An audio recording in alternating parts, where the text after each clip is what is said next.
Then Joseph went and told Pharaoh, My father and my brothers, their flocks and their herds and all that they possess, have come from the land of Canaan, and indeed they are in the land of Goshen.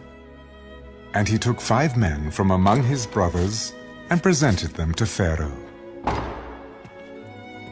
Then Pharaoh said to his brothers, What is your occupation? Your servants are shepherds, both we and also our fathers. We have come to dwell in the land, because your servants have no pasture for their flocks, for the famine is severe in the land of Canaan. Now therefore, please, let your servants dwell in the land of Goshen.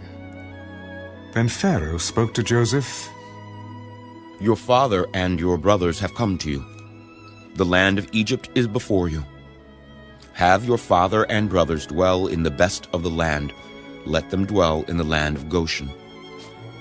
And if you know any competent men among them, then make them chief herdsmen over my livestock. And Joseph brought in his father Jacob and set him before Pharaoh. And Jacob blessed Pharaoh. Pharaoh said to Jacob, How old are you? The days of the years of my pilgrimage are 130 years. Few and evil have been the days of the years of my life, and they have not attained to the days of the years of the life of my fathers in the days of their pilgrimage. So Jacob blessed Pharaoh and went out from before Pharaoh. And Joseph situated his father and his brothers and gave them a possession in the land of Egypt, in the best of the land, in the land of Ramesses, as Pharaoh had commanded. Then Joseph provided his father, his brothers, and all his father's household with bread, according to the number in their families.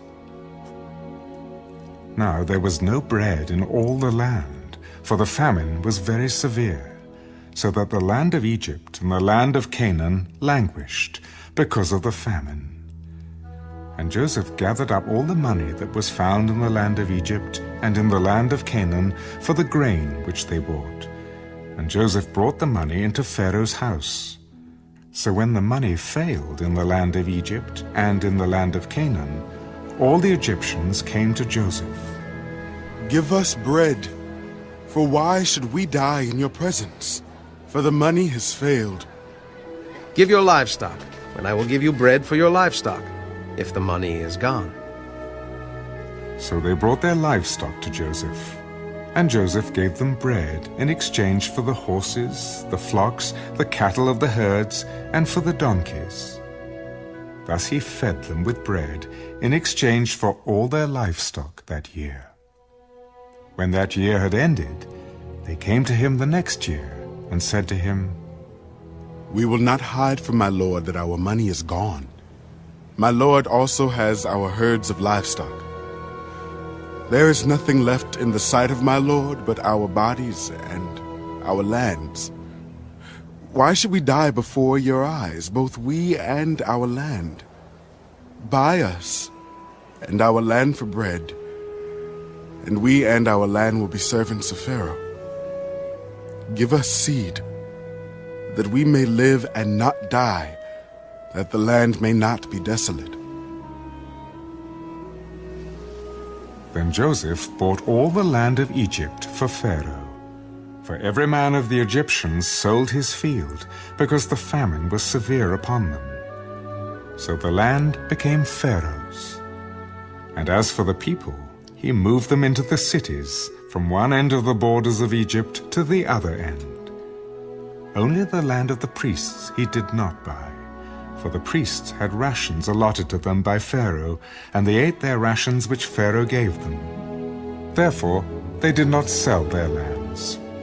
Then Joseph said to the people, Indeed, I have bought you and your land this day for Pharaoh.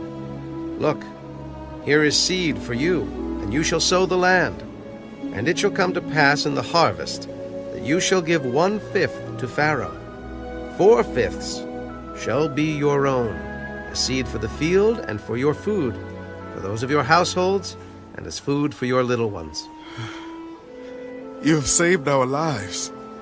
Let us find favor in the sight of my lord, and we will be Pharaoh's servants.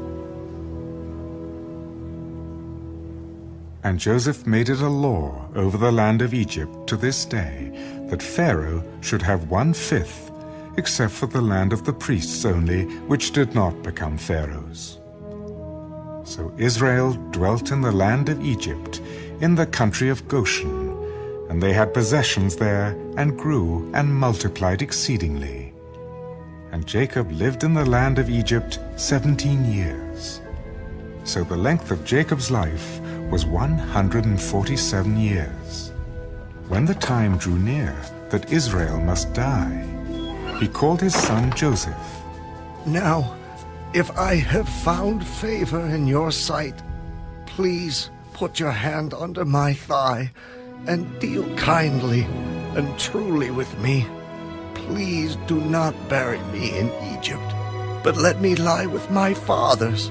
You shall carry me out of Egypt and bury me in their burial place. I will do as you have said. Swear to me. And he swore to him. So Israel bowed himself on the head of the bed.